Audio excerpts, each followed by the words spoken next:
Então, sejam todas muito bem-vindas, muito boa noite, uma alegria estar com vocês aqui. Nós vamos hoje falar, então, sobre a questão da depressão, da ansiedade, como lidar com o medo, a ansiedade e a depressão. Esse é um dos grandes desafios, nós conversávamos agora há pouco, um pouquinho sobre esse tema, é um dos grandes desafios sobre a vida adulta e a gente vai compreender, então, as razões pelas quais nós temos esse grande desafio e as soluções também que podemos ter para lidar com isso, tá? Então, um dos fatores mais importantes é a raiz de tudo isso. E é interessante que tanto o medo, quanto a ansiedade, quanto a depressão, eles só são estágios uns dos outros. Então, normalmente nós começamos com o medo, depois vem as crises de ansiedade e depois a depressão. A raiz comum, ou seja, aquilo que acontece de comum entre eles é o quê? O desafio da fase adulta da vida. Então, esse vai ser o nosso maior desafio, que é o desafio de crescer e nos posicionarmos como adultos. Então, o que que a gente vai perceber? Que dentro dessa transição da vida de criança para adolescente, pré-adolescente, e do adolescente para o adulto, é a fase em que a gente vai ter os maiores desafios. Acredito que tenha sido muito difícil para vocês também passar pela adolescência. São desafios orgânicos, o corpo muda, a gente muda, as ideias mudam, a cabeça vai mudando e as expectativas também. Então, essa questão de termos maiores responsabilidades, responsabilidades financeiras e também sociais, ou seja, a gente deixa de ocupar um lugar e passa a ocupar um outro, que é o começo da vida adulta, isso é uma das raízes mais comuns da questão do medo e da ansiedade. A outra questão está relacionada à expectativa, ou seja, aquilo que a gente imagina que vai ser a vida versus a realidade da vida adulta. Então, essa vida adulta que nós imaginamos, criamos ali, puxa, vai ser assim, vai ser, eu vou fazer faculdade, eu vou estudar, ou eu vou arrumar um emprego, eu vou casar, ou eu vou, de repente, não é nada disso que acontece. Então, isso também é uma grande raiz que gera medo, gera ansiedade, gera dúvidas. E as estatísticas em cima disso são muito importantes, porque 9,3 dos brasileiros, 9,3%, ou seja, se hoje nós somos quase mais de 200 milhões de brasileiros, a gente vai ter quase 20 milhões de pessoas sofrendo de ansiedade e 5,8% dos brasileiros sofrendo de depressão. Então, são quase 10 milhões de pessoas sofrendo de depressão.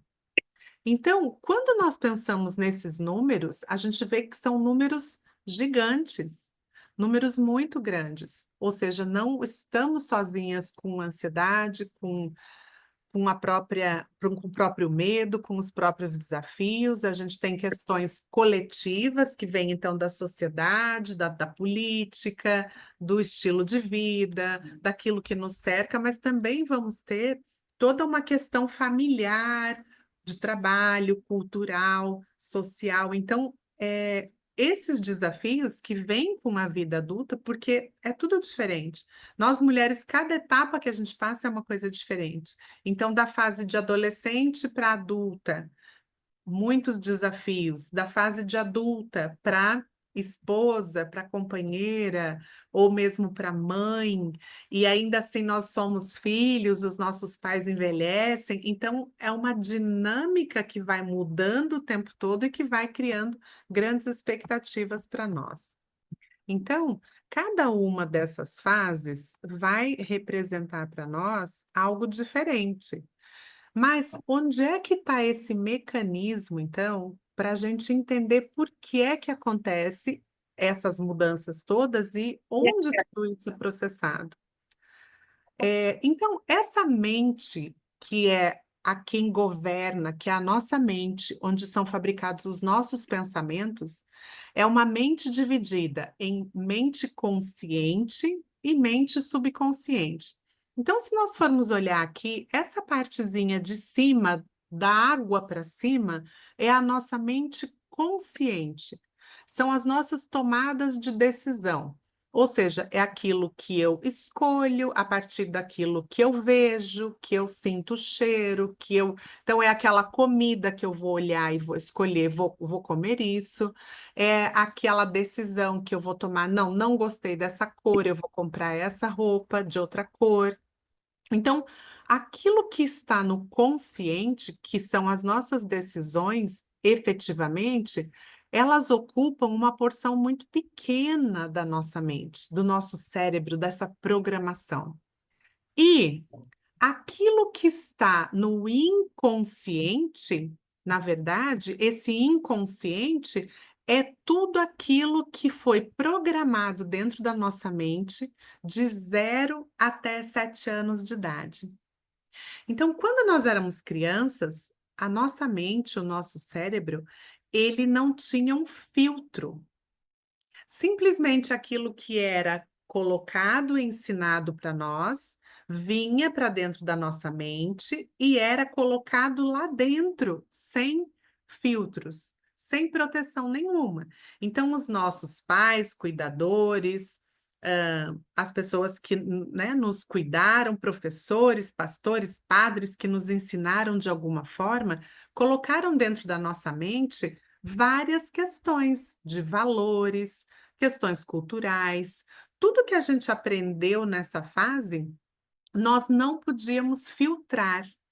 Então, dentro da nossa mente, vai ter um reservatório de diversos assuntos que são importantes e cruciais, que vão decidir muito mais do que a nossa mente consciente.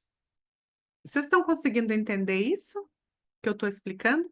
Então, imagine que tem um reservatório aqui dentro da nossa mente, que nós não podemos escolher que informações tiveram, foram coisas que a gente viu quando criança, coisas que a gente sentiu, que a gente sofreu, situações que a gente vivenciou, às vezes abusos, às vezes traumas. Então, tudo isso, ficou gravado. E nós não temos acesso a isso de forma consciente. A gente não consegue trazer de forma consciente.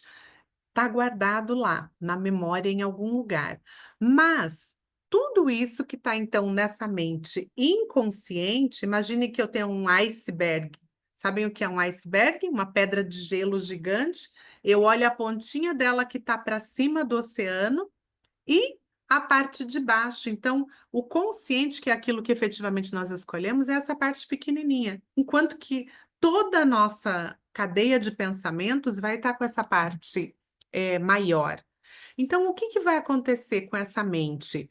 Essa mente inconsciente vai comandar as nossas escolhas do consciente.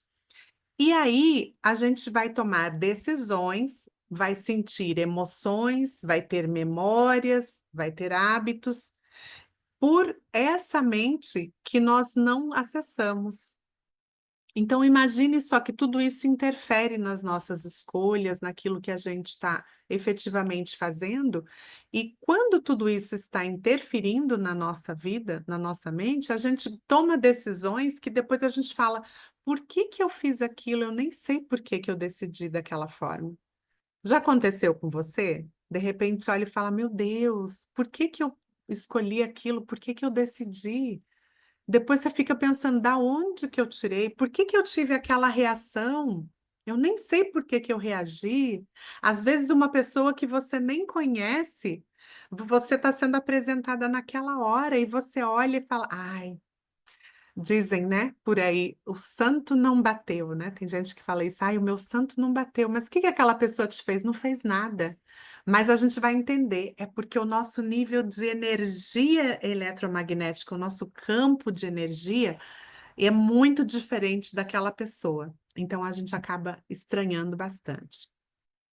Então, dentro dessa mente, então, que nós temos, que é a mente consciente e a mente subconsciente, tudo vai ser processado, vai acontecer sem que a gente possa interferir muito nisso. E aí, a gente vai ter, então, o nosso corpo como um grande mensageiro responsável por tudo aquilo que está acontecendo. Então, são os pensamentos que eu tenho, que eu escolho ter ou não escolho ter, mas que eu deixo ficar aqui na minha mente todo dia, que vão imprimir no meu corpo aquilo que a minha mente está pensando. Então, se os meus pensamentos são de tristeza, de angústia, de dor. Eu estou o tempo todo criando expectativas sobre várias coisas, eu estou o tempo todo com medo, com ansiedade, eu estou o tempo todo angustiada com aquilo que possa vir a acontecer. O que que vai acontecer? O nosso corpo, essa mente, imagine que eu tenho aqui uma CPU, um computador, e que ele imprime no corpo aquilo que está acontecendo dentro da mente. Então, esse nosso corpo, ele vai somatizar tudo aquilo que a gente pensa. Isso quer dizer o quê? Que ele vai trazer os pensamentos e imprimir na nossa saúde aquilo que está acontecendo dentro da nossa mente. E é difícil, nós dificilmente vamos conseguir separar uma coisa da outra, porque o corpo, a saúde, ela é resultado daquilo que está acontecendo dentro da nossa mente. Então, esse corpo como um mensageiro, ele vai trazer a expressão física daquele conflito e as doenças vão vir como mensagens daquele subconsciente lá que a gente tem lá atrás guardadinho. Então, tudo sapo que eu engulo, desaforo que eu levo para casa, traumas, coisas que me acontecem e que eu não consigo compartilhar com ninguém, que eu não consigo lidar, que eu não trago para uma terapia, o que que vai acontecer? Vai se converter em doença dentro do nosso corpo. De 50 a 80% das visitas médicas tem um componente psicossomático, ou seja, as pessoas primeiro vão ter questões relacionadas ao que elas estão sentindo, ao que estão pensando, ao que estão sofrendo, para depois trazer isso e conseguir olhar isso como uma doença física no corpo. A gente vai entender um pouquinho mais sobre isso aqui. Então, quando nós imaginamos, tá, que esse nosso corpo, ele é feito de essa nossa mente é feita de racionalidade, ou seja, aquilo que eu escolho pensar, que eu controlo, que eu organizo, e daquilo que eu não escolho pensar, mas que vem aquele pensamento, vem aquelas ideias. Quando nós, então, entendemos que o processo que o corpo e a mente fazem é este, a gente então fala: "Tá, mas Ana, o que que eu posso fazer? Eu posso fazer alguma coisa para ajudar a minha mente e o meu corpo? Tem como eu interromper essa impressão de tudo que vem acontecendo dentro da minha mente, que vai se manifestando no meu corpo?" Tem como nós modificarmos isso sim. Aquela mente subconsciente, que tudo que está guardado lá, não tem como a gente modificar se a gente não cria novos pensamentos. Mas, se nós criarmos novos pensamentos, a gente vai criar uma rede neural. O que que é isso? São novos neurônios, novas conexões para a nossa mente, e essas novas conexões vão criar novas impressões no nosso corpo. Então, se eu estou o tempo todo pensando coisas ruins e eu não paro, eu não crio uma consciência disso, meu corpo vai estar recebendo tudo isso e vai estar tendo um estímulo para isso. Então, eu começo a ter dor, eu começo a ter mal-estar, eu começo a ter tensão, eu começo a ter desconforto. Um dia dói a cabeça, outro dia dói a mandíbula, outro dia o pescoço, o estômago queima, a comida não digere, tá? A gente vai entrando num mecanismo que a gente nem sabe por quê. E quando você vê, você toma um monte de remédios que já você nem sabe mais para quê, qual é a prioridade, o que que é o quê. Um vai provocando problema no outro. E o que que acontece? A gente vai só piorando. Porque daí, além de tudo, a nossa mente não tá boa, o corpo está intoxicado, cheio de medicamento, e os processos doloridos continuam atuando, continuam acelerando. Então, o que que vai acontecer dentro disso? Nós podemos usar como ferramenta a nossa racionalidade. Nós mulheres tendemos a ser emocionais. Porque os nossos hormônios, estrogênio e progesterona, e o próprio DNA, a configuração que nós viemos, fez com que nós viéssemos com um aplicativo que trabalhasse muito mais com as emoções do que com as razões, com a razão, com o racional. Então, quando acontece alguma coisa, a gente já leva para o lado emocional, em vez de trazer para o lado racional. O meu convite aqui hoje é que nós passemos a usar como ferramenta a nossa racionalidade. O que que quer dizer? Quando eu estou no modo racional, eu vem aquele impulso de ter uma reação, alguém te faz alguma coisa. Por exemplo, alguém te dá uma fechada no trânsito.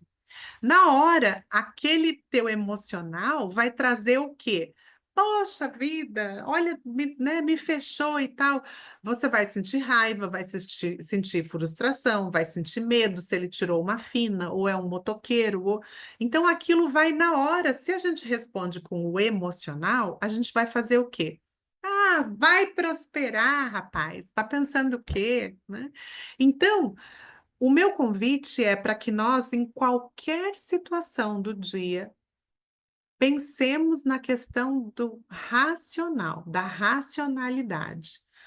Então, aconteceu, veio aquele estímulo. Peraí, respira, calma, vou ser racional. Bateu o carro? Não. Foi ruim? Foi, mas já passou. Tá tudo bem? Tá tudo bem. Então, vou ficar um pouco mais atenta no trânsito.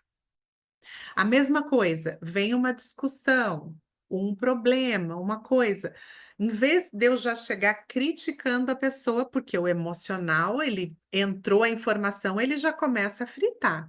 Então, não, respira, faz pergunta. Quando nós mulheres afirmamos alguma coisa, poxa, mas também, olha, você não fez isso, você. Não, a gente já levanta um muro, a pessoa já levanta um muro contra aquilo que a gente está falando. Então, não, faça perguntas. Mas você fez o que nós combinamos? Quando nós fazemos perguntas, a gente está no modo racional. E aí, quando nós fazemos perguntas, a gente não está ofendendo o outro como quando a gente está afirmando alguma coisa. Vocês estão pensando aí situações de vida? Tá vindo coisas parecidas com isso, tá? Então, nós não podemos ser reativas, porque o ser reativa é o emocional. Então, eu não posso deixar ele controlar. Então, eu vou trabalhar o quê? O meu lado racional. Essa semana toda, a gente vai ter várias oportunidades, porque quando a gente está estudando alguma coisa e a gente vai depois colocar isso ali para Deus, para a gente fazer uma análise disso, vocês vão ver que vão ter várias situações que vão aparecer durante a semana para você usar esse racional. E a gente vai conseguir usar. Então, a primeira ferramenta é ser racional. Então, respiro, me acalmo, e aí eu analiso o que aconteceu. Vi, analisei, constatei. Tá tudo bem? Tá tudo bem. Ok. Não, não tá nada bem. Preciso entender o porquê que a pessoa agiu dessa forma, o outro. Então, vou fazer perguntas, em vez de já sair afirmando. Começo a fazer perguntas. Sim, mas não foi combinado que seria de tal forma? Por que que foi feito diferente? Né? Você acha que foi legal, que está certo? O que que você pode fazer para mudar isso, para melhorar esse resultado?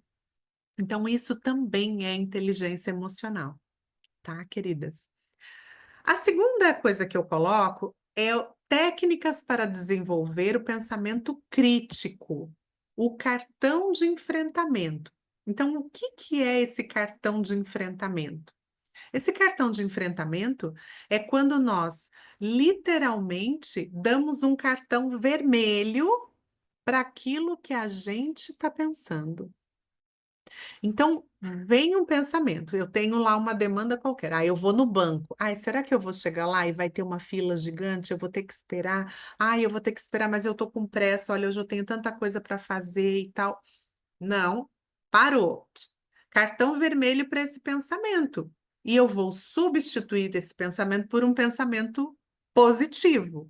Hoje meu dia vai ser maravilhoso, vai ser abençoado. Eu vou fazer tudo com eficiência, com clareza, com rapidez, com alegria.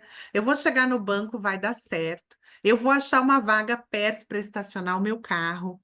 Entende? Então, nós estamos profetizando, estamos determinando os nossos pensamentos. Como é que as coisas vão acontecer aqui dentro? E da mesma forma que elas vão acontecendo aqui dentro, elas vão sendo impressas no meu corpo e também do lado de fora.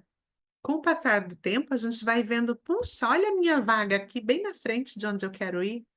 Olha, já fui atendida. Olha, e se eu estou ali esperando, o que que essa situação me traz? Qual é a oportunidade que eu tenho nesse tempo? Tem uma pessoa sentada do teu lado? Dá um oi, puxa papo, conversa um pouquinho. Às vezes a gente já senta e vai para o celular, né? A gente passou a ser muito mais digital, mas às vezes grandes oportunidades estão ali, de pessoas que estão te olhando, queriam de repente puxar um papo, uma coisa, tá? Então, quando nós agimos com essas duas ferramentas, tá? Tanto o cartão de enfrentamento quanto o modo racionalidade, a gente reduz 35%, tá? Dos nossos sintomas de ansiedade.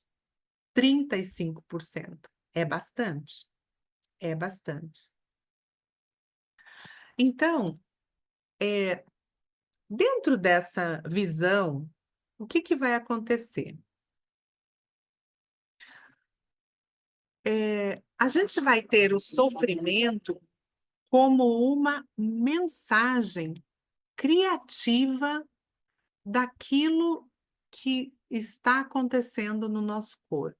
Como é que a gente vai compreender esse sofrimento, tá? O que que é então o sofrimento? Por que que a gente sofre? Por que que a gente fica ali com aquela coisa na mente incomodando e vai angustiando o peito, vai angustiando o corpo todo, de repente você está toda ruim, tá? O que que acontece? Esse sofrimento, ele é psicológico, então ele está na cabeça, ele é moral, porque a gente fica se culpando, né? Puxa, por que que eu falei aquilo? Por que que eu fiz daquela forma? Que o fulano vai pensar? O que que vai acontecer agora lá no trabalho? Quais são as represálias que eu vou receber? E ele é físico, então esse sofrimento, ele vem de todas as formas.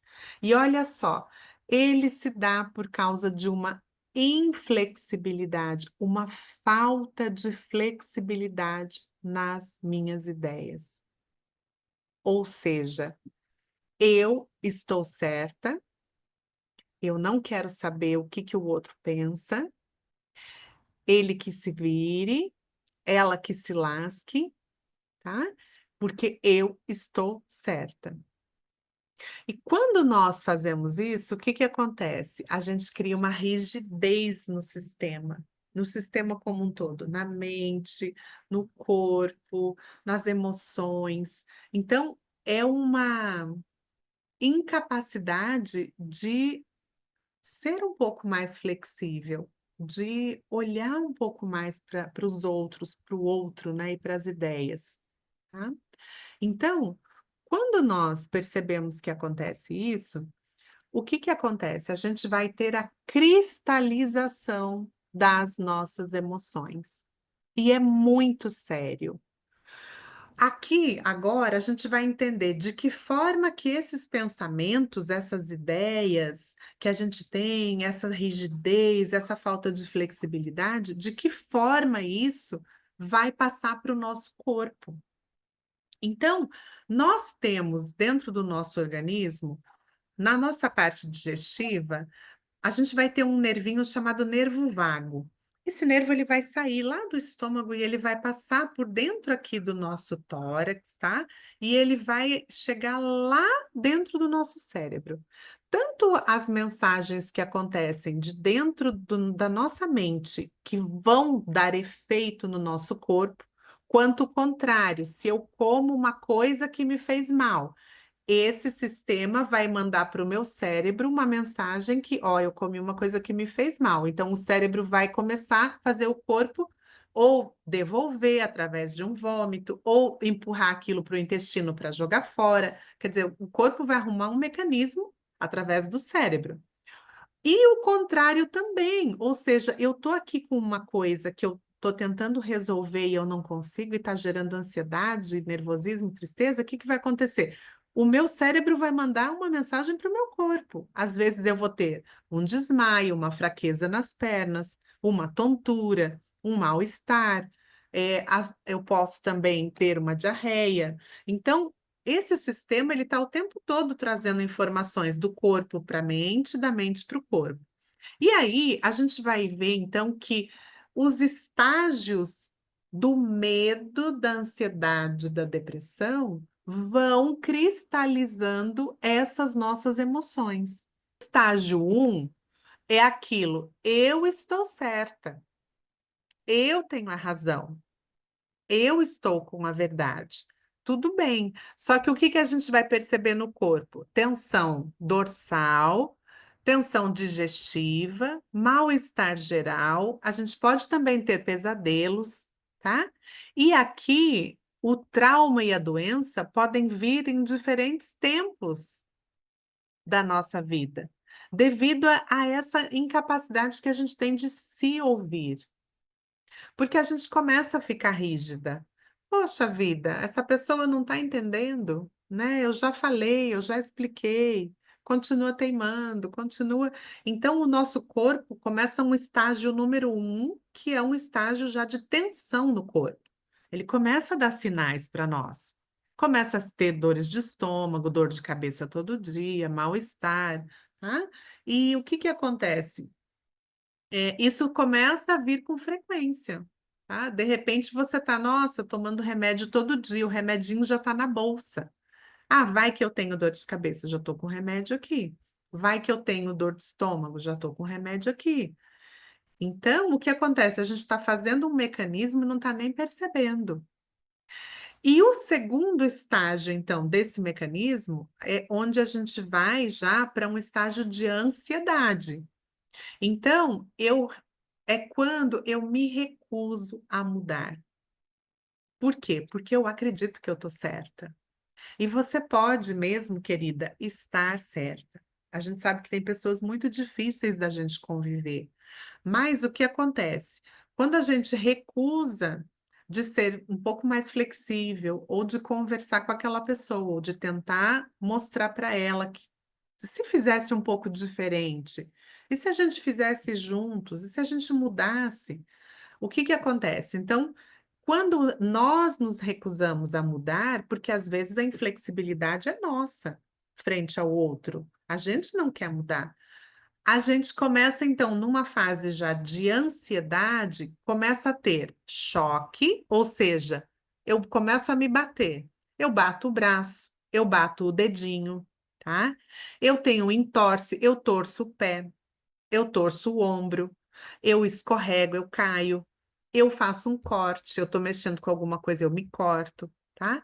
Eu faço uma fratura. Então, o que que acontece? O corpo, ele está tentando expulsar aquele bloqueio emocional, aquele bloqueio emocional, mental. E aí, o que que vai acontecer? Se eu não percebo isso, eu não entendo que isso está acontecendo, eu vou continuar avançando nos próximos estágios. E tudo isso a gente não percebe. A gente não tem esse conhecimento. A partir de hoje, sim, agora sim a gente tem esse conhecimento. E aí eu venho para um estado de teimosia cristalizada. Aqui também a gente pode olhar para o outro, para o filho, para o marido, para o companheiro, para o chefe, para a pessoa que trabalha com você, para qualquer pessoa que está no teu entorno. A gente também pode olhar, sabe aquela amiga que tem tudo? Dor de cabeça, dor de estômago, aí ela quebra o braço, uma hora, cada hora ela te fala, dá uma notícia que ela está com alguma coisa nova, tá? Pior do que a anterior. E isso é o quê? É essa teimosia que vai se cristalizando. É essa rigidez nos pensamentos, nas ideias, nas atitudes que vai se cristalizando. Então, no estágio 3, que a gente vai só avançando, a gente já começa a ter o quê? Lapsos de memória. Eu começo a não lembrar. Nossa, tô esquecida. Ai, esquecida. Olha, não sei se eu fiz isso, se eu fiz aquilo. Começa a esquecer. Será que eu fiz? Será que eu não fiz? Puxa, não me lembro, tá? Por quê? A HD aqui tá tão cheia de tensão e cheia de coisas que não sobra espaço para criatividade, para o pensamento fluir, para as ideias serem leves. E aí eu começo também com as quebras de objetos. Eu vou pegar um vaso, eu quebro. Ah, eu vou pegar uma caneca, puxa, quebrei.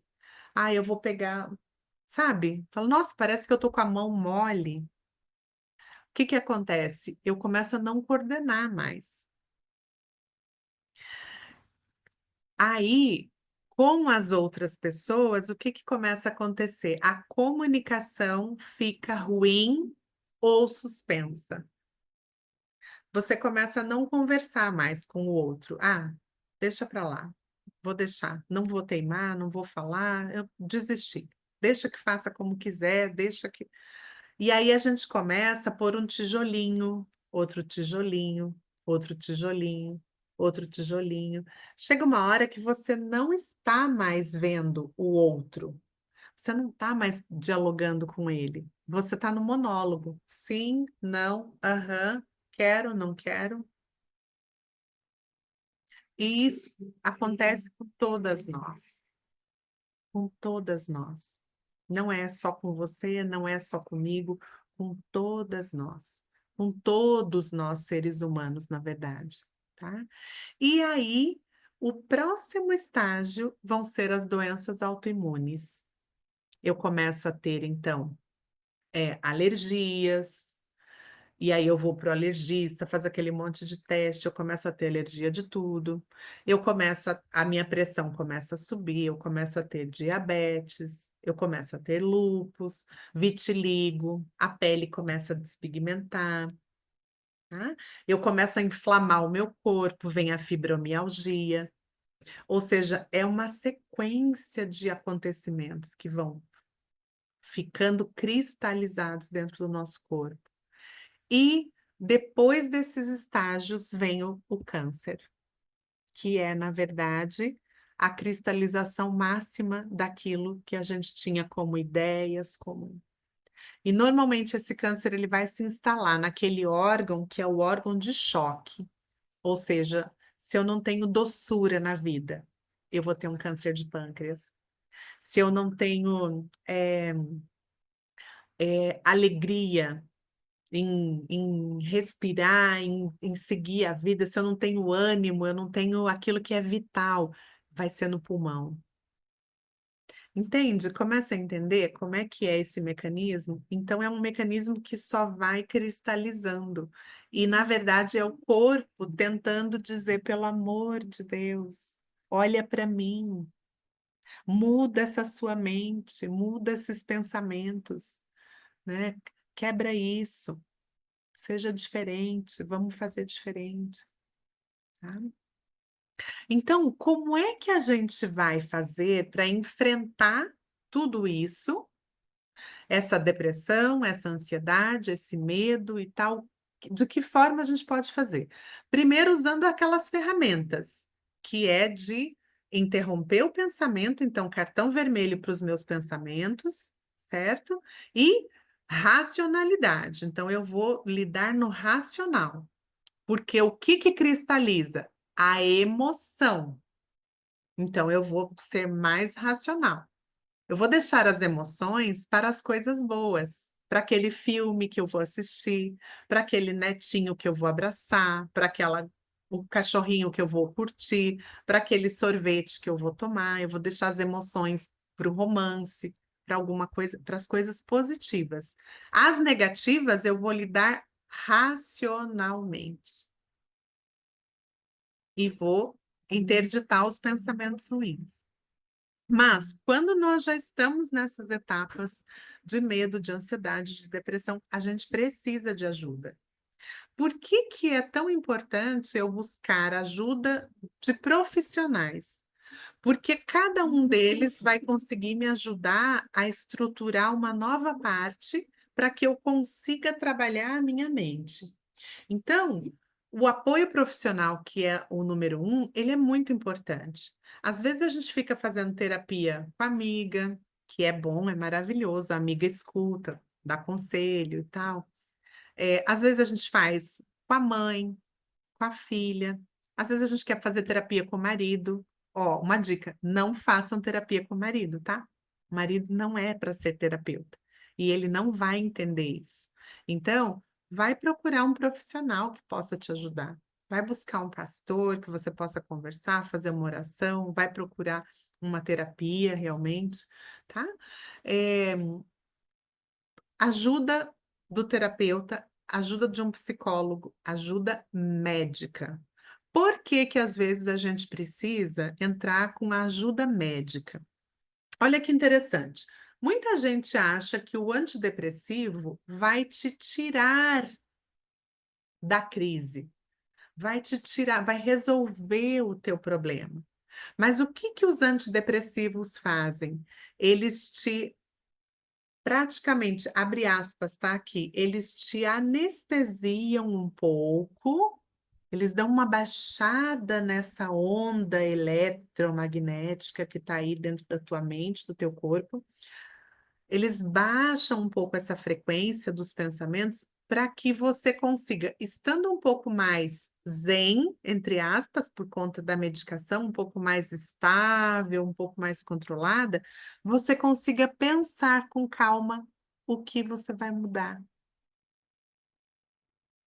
o que você vai fazer. Então, a finalidade do antidepressivo, do estabilizador de humor, é essa. É ele te deixar, tirar um pouco daquele excesso de tensão, mas para você poder, opa, agora com um pouco mais de calma, eu vou pensar o que que eu vou fazer com essa situação, como eu vou resolver. Então, se a gente olhar dessa forma, a gente vai entender que esse antidepressivo, ele tem começo, meio e fim, certo? Se eu, então, agora usei a medicação, melhorei um pouco o meu estado, consegui olhar para a situação, analisar, ver o que que eu vou fazer e tal. Agora eu já resolvi este problema e aquilo que às vezes, né, nós não conseguimos resolver, resolvido está. Então entrega para Deus, fala, Senhor, cuida o Senhor disso, porque eu não tenho condições de resolver, mas me ajuda, me dá paciência, me dá amor, me dá coragem, me dá força, e tal. E aí nós começamos o desmame desse medicamento, que ele veio como uma muleta para nos ajudar a passar por um período. Então, quando nós fazemos isso, temos o apoio do psicanalista, do terapeuta, do psicólogo, do pastor, da amiga, e aí do remédio, do medicamento, nós conseguimos com mais calma olhar para Deus e falar: Deus, me ajuda, agora quero seguir aqui o rumo disso aqui. E nós começamos a resolver as coisas e começamos a fazer uma mudança. Então, 70 a 80% das pessoas que buscam ajuda com terapeuta, médico, remédio e tal, respondem positivamente ao tratamento. Olha só que coisa importante, tá? Mas, quando nós entendemos que é esse mecanismo, fica muito mais claro para a gente saber o que que a gente está fazendo com a nossa vida e o que que a gente vai fazer a partir do final dessa aula, certo? E aí, existem 3 questões importantíssimas para a gente cultivar aqui, dentro desse bem-estar que agora eu estou buscando. Então, eu quero que as minhas emoções fiquem um pouco mais equilibradas. Eu estou entendendo que eu tenho que ser mais racional, eu estou entendendo que eu tenho que monitorar as coisas que eu penso, eu estou entendendo. Então, eu vou começar a, opa, vou fazer diferente, vou agir diferente, vou analisar mais. E aí tem 3 fatores importantes. O número 1, pare de ser um reator perpétuo. Pare de reagir, com todo amor e carinho do meu coração. Vocês são muito preciosas, todas nós somos, mas precisamos parar de reagir. Somos reatoras perpétuas. E sabe o que que acontece? Existe uma diferença muito grande no DNA masculino e no DNA feminino. O homem paga para não ter guerra. Ele não quer guerra. Então, ele pode até te provocar e falar alguma coisa e tal, e quando você reage, quando você começa a reagir, o que que vai acontecer? Ele já tá fora. Ah, não, deixa quieto. Eu falei, mas eu nem devia ter falado, tá? Só que nós mulheres, a gente paga para continuar naquela briga ali. Como ele me falou isso? Olha que absurdo. O que que ele pensa que ele é? Onde que ele... Olha só, eu faço tudo dentro dessa casa, eu cuido de tudo. Olha o bem-estar, tá? Às vezes é o filho, às vezes é a filha. Você tá ali batendo boca, reagindo o tempo todo, né? E o que que acontece? Principalmente no relacionamento do casal, o homem é um trator, a mulher não. Mas quando o homem começa a arrumar treta, fazer guerra com a mulher, ela vira um trator. E aí ela não quer saber, ela começa a passar por cima de tudo, tá? E veja, um trator não puxa o outro. O trator puxa um carro que está lá encalhado, puxa uma bicicleta, um trator puxa uma carroça, o trator puxa uma carga de comida, o trator puxa tudo, que é o homem, mas ele não puxa outro trator. Então, se nós continuarmos sendo bélicas, reagindo o tempo todo, o tempo todo, o tempo todo, a gente só vai cristalizando coisa e vai ter dor. Número 2, pare de usar as situações para permanecer. Como assim permanecer? A gente, às vezes, usa as situações para permanecer, sim, num emprego que não tá bom, num relacionamento que não tá bom, num ambiente que não tá bom. Então, existe um ganho secundário, às vezes. Ah, eu não suporto trabalhar naquele lugar, mas eu vou ficar lá porque o salário é bom. Mas será mesmo que ao longo do tempo aquele salário não vai ser usado todo para comprar medicamento, para comprar, pagar terapia, entende? Tem coisas que não valem a pena. Então é importante a gente parar de utilizar situações. Ah, então eu tô doente, daí eu vou ficar lá porque vão me cuidar. Ah, eu tô, porque daí vão me ajudar.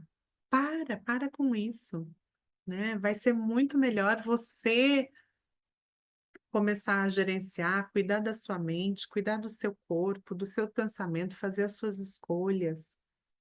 Às vezes a gente fala que é a zona de conforto, mas amadas, eu sei, eu já passei por isso. A zona de conforto, às vezes, é uma caminha de pregos.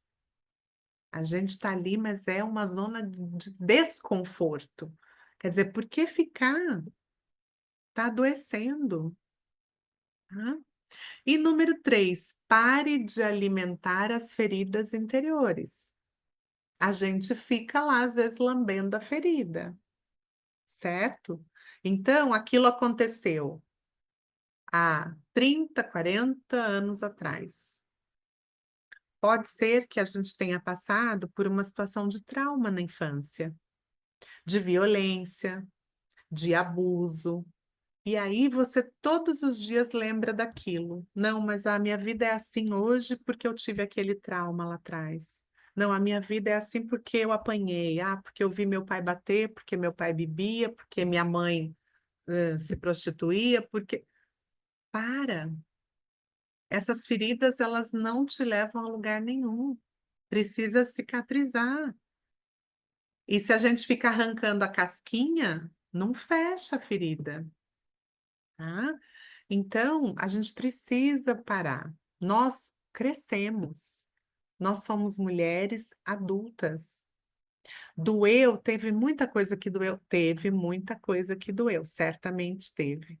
Em você, teve em mim, teve em todas nós. E sempre vai ter algo difícil, mas é porque nós não viemos a passeio. Nós viemos aqui como seres humanos, mas somos seres espirituais para passar por uma experiência humana. Eu digo sempre, assim como se eu congelar a água, ela vira gelo, e se eu ferver a água, ela vira vapor, mas mesmo fervida ou congelada, tudo é água, certo? Então, nós também. Hoje nós estamos nesse corpo, mas somos seres espirituais. Então, quando deixarmos de ter esse corpo, vamos voltar a seguir como seres espirituais. E é importante que a gente entenda isso, porque o nosso corpo é um templo. O que que eu estou habitando nesse templo? Pensamentos ruins, dores, críticas, pensamentos negativos, inflexibilidade? O que que eu estou fazendo com esse corpo, que é tão precioso para enquanto a gente estiver aqui? Então, que nós possamos cuidar, dar um bem-estar emocional para esse corpo.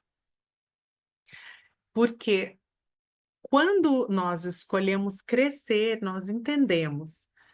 Eu passei sim, foram coisas que ficaram lá atrás, eu preciso superar, eu vou procurar uma ajuda, eu vou tratar, ou então eu estou enfrentando uma depressão, eu vou buscar uma ajuda de um profissional. Quando nós entendemos que essa vida adulta, ela dá trabalho, ela é complexa, ela é desafiadora e tal, mas nós entendemos o nosso lugar e entendemos a forma com que a nossa mente atua no nosso corpo e a resposta com as pessoas e com as coisas que nos acontecem, nós paramos esse processo de cristalização das emoções. É possível reverter? É possível reverter. Eu, na época que tinha a clínica, quando entrou a pandemia, apareceram muitos pacientes oncológicos, que não era o nosso foco. Nosso foco era bem-estar e prevenção. E começaram a aparecer pacientes oncológicos. Então, nós tivemos ali muitos pacientes que entenderam por que que estavam passando por aquele desafio do câncer. Alguns se curaram, outros não. Mas até alguns pacientes que entenderam que o seu câncer não tinha cura, entenderam o que fizeram com a vida. As reações, os enfrentamentos, a falta de flexibilidade, a falta de doçura, a falta de enxergar o outro, de olhar para si mesmo, de ter amor próprio. Então, quando nós conseguimos entender isso, há até a remissão do câncer. Ou seja, pessoas que falam, nossa, eu fui curado, nem sei como, Deus me curou. Mas foi o quê? Foi em um momento que um download foi feito aqui dentro. Espera aí, eu tenho que ser diferente. E é um processo que nós estamos conduzindo. É uma charrete que nós estamos ali, ó. Vamos, Cupido, vamos, segredo, levando os cavalinhos, tá? Nós estamos pilotando essa charrete. Então, é com o andar da carruagem que as melancias se acomodam, sim, mas nós temos que controlar as nossas emoções. Começar a controlar, ser consciente, mudar os pensamentos, reagir diferente, olhar mais para si, conectar mais com Deus. E Por onde então que nós começamos? Não tem um outro lugar a não ser por essa conexão divina, tá? Aqui ele vai estar em número 4 na nossa tela, porque eu vou primeiro falar sobre coisas práticas, tá? Mas a gente vai, entender que essa conexão divina é sempre o nosso ponto de partida. Então, prática meditativa número 1, reconecte-se consigo mesma, tá? Silenciando a mente. O que que é esse silenciar a mente? Não tem horas que você está fazendo lá, trabalhando, gente falando, celular e vídeo, televisão, que você para assim, parece que a cabeça até faz um uó, parece que tem uma coisa lá dentro, um barulho dentro até da cabeça. É excesso de informação. Então, silencia. Aquela hora que a mente está lá para você, ó, como se tivesse, né, o anjinho e o diabinho, cada um de um lado, ó, faz isso, faz aquilo. Ah, shht, silêncio. Deu.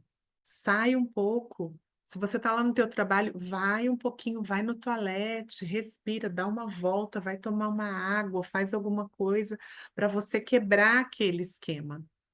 E assim, ó, eu tô sentada aqui nessa sala, veio um pensamento, uma coisa que está me atormentando, que está me preocupando. Eu levanto daqui, eu saio, eu vou tomar um copo d'água e eu sento um pouco lá no sofá. Só da gente mudar o ambiente, a nossa mente já começa, opa, mudança, entendeu? Do que eu ficar lá 2 horas, ai meu Deus, o que que eu vou fazer? Como que eu vou resolver? E tal. Não, levanta, sai daí, silencia a mente, né? Eu digo que uma das melhores coisas que a gente pode fazer também quando tá assim é vá dormir. Vai dormir, fecha tudo. Vai deitar um pouco e conversa com a sua mente. Agora eu vou descansar a minha mente. Depois, quando eu acordar, eu vou pensar numa solução, não no problema. O problema eu já sei qual é. Eu tenho que gastar o tempo pensando nas soluções. Segundo, voz interior.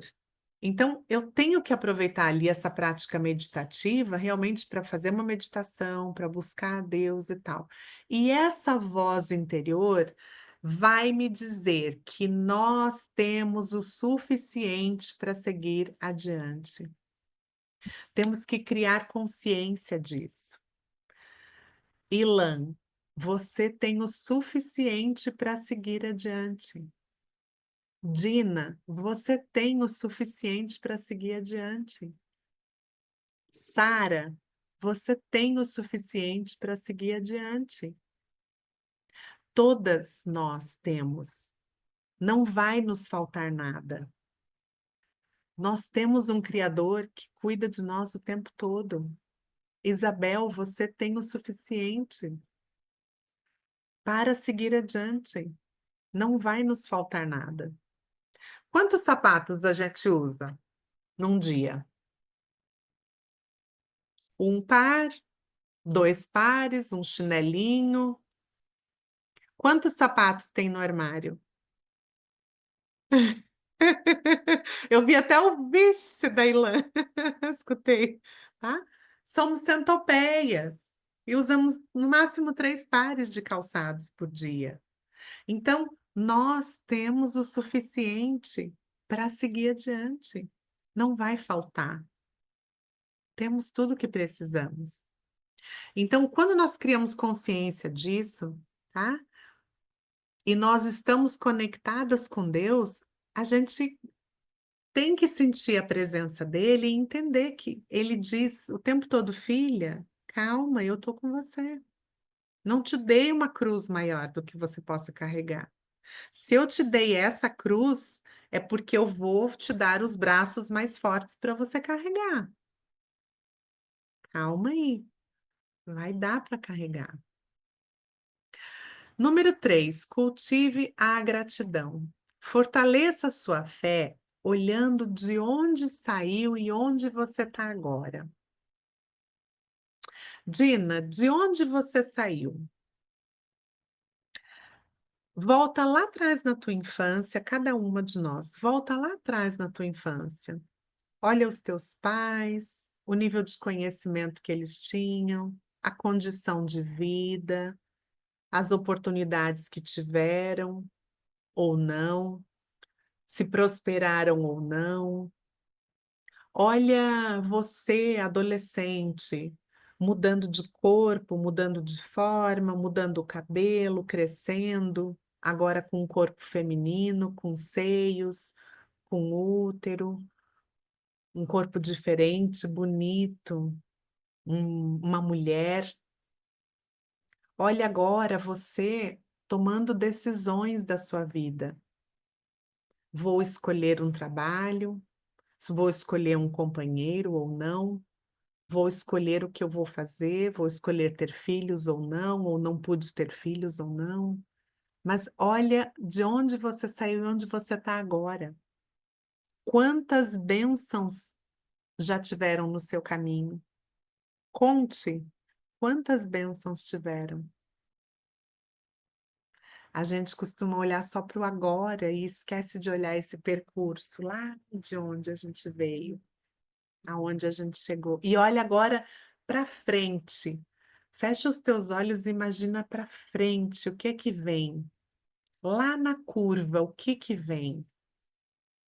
Temos que imaginar que lá na frente, em algum momento, vamos colocar vestes brancas e vamos dançar com o nosso Deus, com o Criador. Vai chegar um momento em que ele vai nos tirar para dançar, um momento em que seremos promovidas daqui dessa terra lá para o céu. E vai ser um momento lindo. Mas até lá temos uma jornada pela frente. E essa jornada precisamos estar conscientes para fazer diferente. Não importa como você fez até aqui.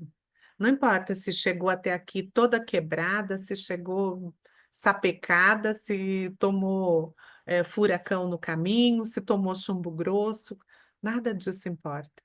Todos esses aprendizados estavam na sua grade curricular universal. Você veio aqui para aprender tudo isso. E não é, às vezes, com pessoas do bem que a gente vai aprender. Às vezes, para aprender a ter caráter, a gente vai ser colocado do lado de uma pessoa mau caráter. Às vezes, para a gente gerar amorosidade, a gente vai ser posta do lado de uma pessoa que não ama. Às vezes, para a gente gerar paciência, a gente vai ser posta do lado de pessoas absolutamente loucas, impacientes com tudo. Então, tudo é aprendizado? Sim, tudo é aprendizado. Então, que nós possamos ter gratidão, até por aquelas pessoas que foram, eu chamo de atores, os atores que passaram pela nossa vida, porque cada um que passou nos ensinou alguma coisa. Ninguém passou e ficou em branco. Nós aprendemos com essas pessoas.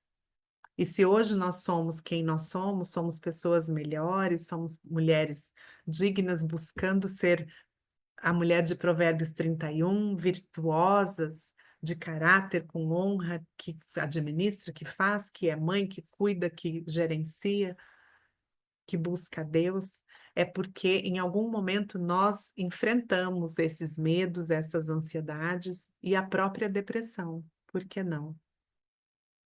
Sabe? Às vezes a gente vai até a beiradinha do penhasco e flerta, a gente fica olhando lá para o abismo. E o abismo também flerta com a gente. Tem momentos tão desesperadores na vida que você pode olhar e achar que aquilo é uma opção. Mas eu te digo aqui, não é uma opção. Você é forte, corajosa, abençoada, linda, preciosa e está aqui numa jornada de aprendizado.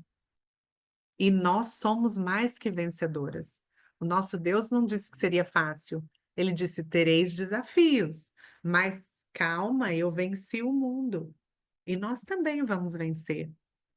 Então, quando nós olhamos esse trajeto e quando nós principalmente entendemos, eu estou no barco, o barco está balançando, o mar está forte, o vento está forte, mas Jesus está no barco.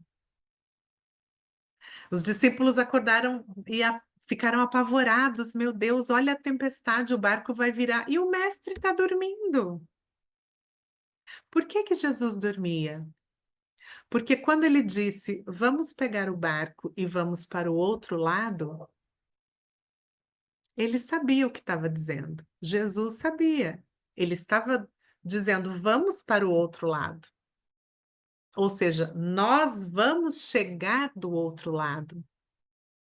Agora, quando nós olhamos e achamos, Jesus está dormindo, eu estou orando, eu estou pedindo, eu estou chorando, eu estou clamando e ele não está escutando a minha oração. Calma, ele está no barco e nós vamos chegar do outro lado. Então, precisamos ter fé. E é essa conexão divina, número 4, que é lembrar-se de que nós somos parte integrante de algo maior. Nós não viemos aqui para um projeto simples, uma coisa pequenininha qualquer. O projeto que Deus tem para a vida de cada uma de nós é ambicioso. É ambicioso, é de nos erguer, de nos tirar, às vezes, daquele vale da dificuldade para a gente ajudar a puxar outras mulheres.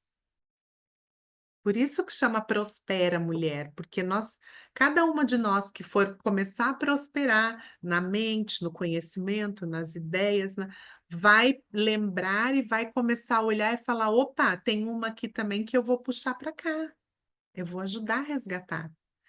Pode ser que nesse momento você olhe e diga assim: puxa, mas eu não tenho condições nem de cuidar de mim. Como é que eu vou puxar outra?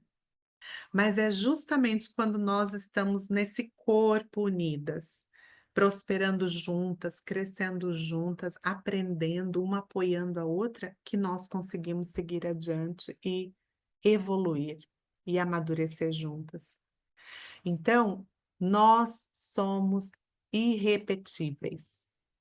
O que que é isso? Eu não gosto de dizer que nós somos únicas. Sim, somos também únicas, mas quando a gente diz eu sou única, dá a impressão que a gente está assim, ah, eu sou a última bolacha do pacote. Mas quando a gente pensa que a gente é irrepetível, ou seja, nunca mais vai haver uma Ilã. Você é única, não vai se repetir em nenhum momento aqui no planeta Terra, não vai se repetir. Outra Dina, não vai ter. Outra Ana, não vai ter.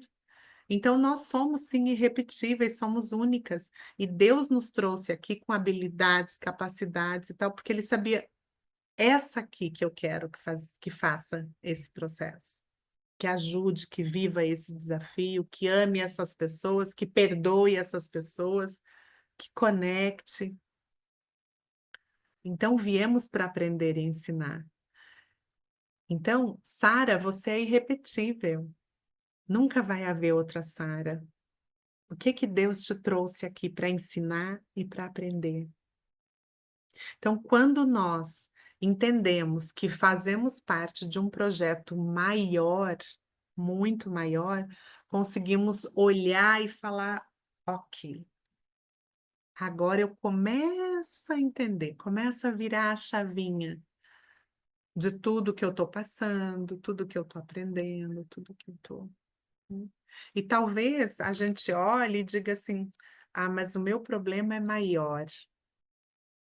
Uma vez eu fiz uma dinâmica, nós vamos ter um presencial também em Brasília e a gente vai fazer essa dinâmica.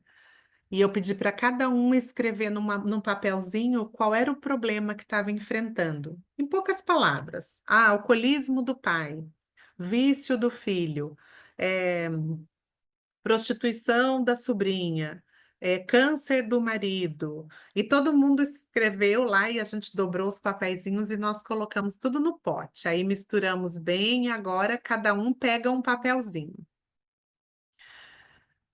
Vocês acham que as pessoas queriam trocar o problema delas por aquele problema que ela tinha pego no pote? Ou que elas preferiam ficar com o problema delas mesmo? O que que vocês acham que a maioria? Podem abrir o microfone e falar.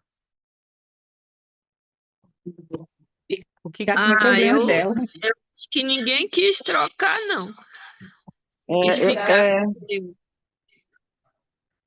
Eu acho que eu não trocaria também, De não. 35 pessoas, só uma falou: é, esse aqui eu acho que é um pouco mais fácil do que o meu problema.